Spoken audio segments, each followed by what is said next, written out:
الحمد لله الحمد لله نحمده ونستعينه ونستغفره ونؤمن به ونتوكل عليه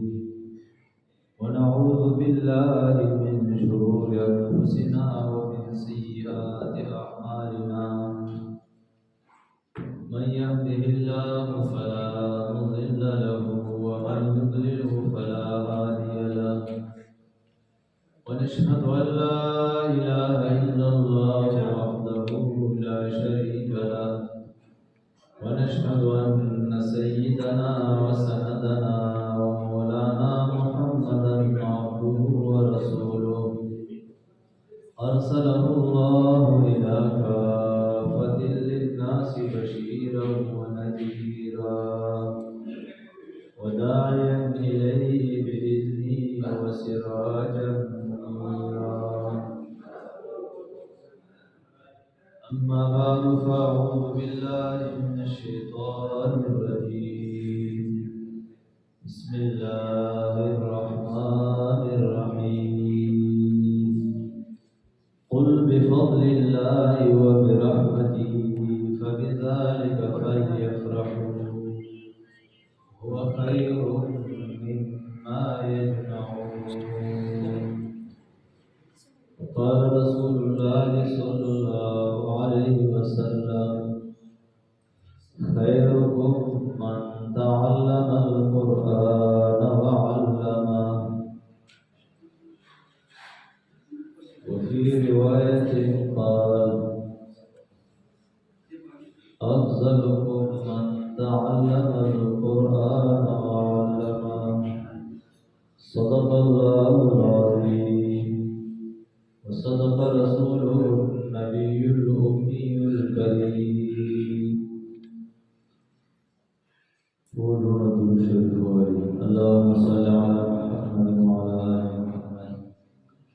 كما صليت على إبراهيم وعلى آل إبراهيم إنك حميد مجيد اللهم بارك على محمد وعلى آل محمد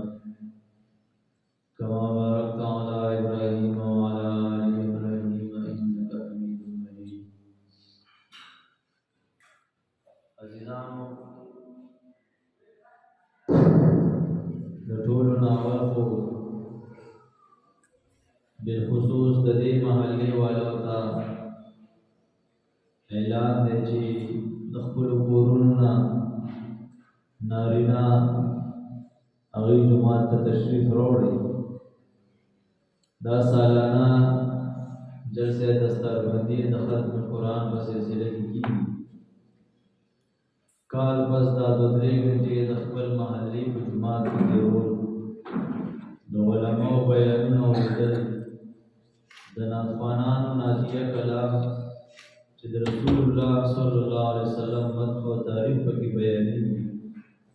د قرآن نظرات، د تجوید د قواعدو د لحاظ سره تلاوتونه اورېدل، دا د الله پاک جل شانه د طرفه یو انعام او احسان. مجالس او غونډې خو په دنیا کې ډېر کېږي، لیکن کم مجالس چې هغې کې د الله جل شانه ذکر نه وي، د رسول الله صلی الله علیه وسلم ذات اقدس باندې درود نه وي، داسې مجالس به د قیامت په ورځ د ډېر لوی حسرت او افسوس او د خفګان سبب او ذریعه وي. لیکن شیطان ظالم دی، زموږ دشمن دی. هغه مونږ ته مجالس د دین نه علاوه څومره چې دي هغه راته ښایسته ښکاره کوي، هغې کې راته ناسته اسانۍ ده، لیکن د الله په کور کې ناسته، د الله د عظیم کتاب د ختم په سلسله کې ناسته، جومات کې د علماو بیانونو ته ناسته، قرآن مجید تلاوتونو ته ناسته، دا شیطان ظالمو باندې ډېر زیات بوج راوړي او مونږ ته زړه کې قسمه قسم وسوسې او شعبې او خیالات راولي او زمونږ د داسې مجالسو نه اړه توروي. اعلان کې د مؤمن د جون تیرولو ځای او جماعت مؤمن هغه وي چې د جماعت نه بهر څه ضرورت د بار وځي د دنیا او بیا د سوچ چې د جماعت ته راشي ځکه چې په جماعت کې د الله پاک جل شانه عبادت کوي او الله پاک دا څومره انسانان او پیریان چې پیدا کړي دي صرف د خپل عبادت لپاره پیدا کړي زمون نوکریو کاروبار او د دنیا نور کارونو کې مشغول کېدل دا به زموږ یو ضرورت دی اصل مقصد زموږ د ژوند د الله عبادت او د الله عبادت لپاره د مسلمانانو عبادت خانې راجوړېدل او چې کوم سړی په جومات کې ډېره ناسته کوي جومات کې ډېر وخت تېروي وایي د ده د ایمان ګواهي ورکوي او که دنیا کې څه عذاب راغلو د الله نه طرف نه او خلک ورته تباه کېدل نو د جومات آبادونکو نه د الله عذاب وروسي جومات کې ناسته دومره برکت لري دومره ګټې او فایدې لري تاسو ټول ورونو ته زما دا اعلان دی بالخصوص د محلې والا چې زر تر زر جومات ته راشئ اوس به مېلمانه راشي بیان ده او په مسجد کې ټول 10 کسان دي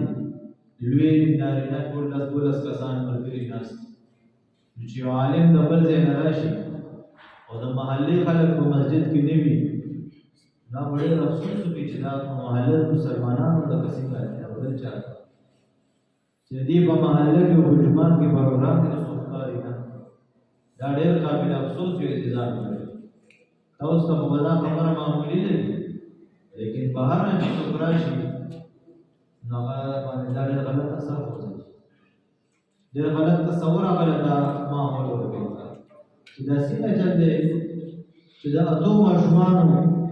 د ناظرې ختم دی او کم از کم 25 ماشومان دیر شو پورې دلته کې په دې مسجد کې سبقونه وي نو دغه دیر شو ماشومانو د کور نه یو کسب راشي نو کم از کم په مسجد کې دی وخت یو 10 کسان وګړه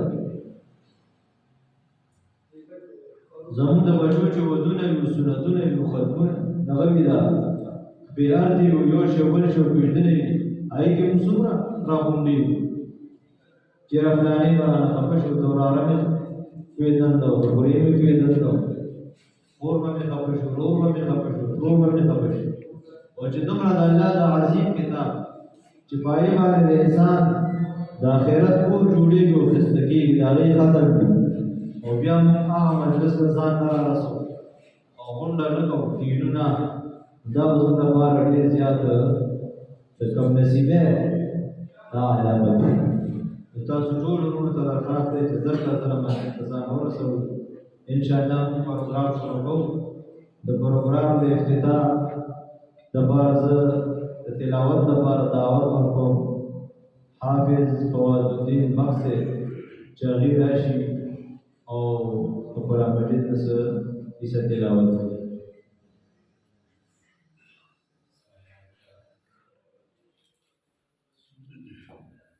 وعلیکم السلام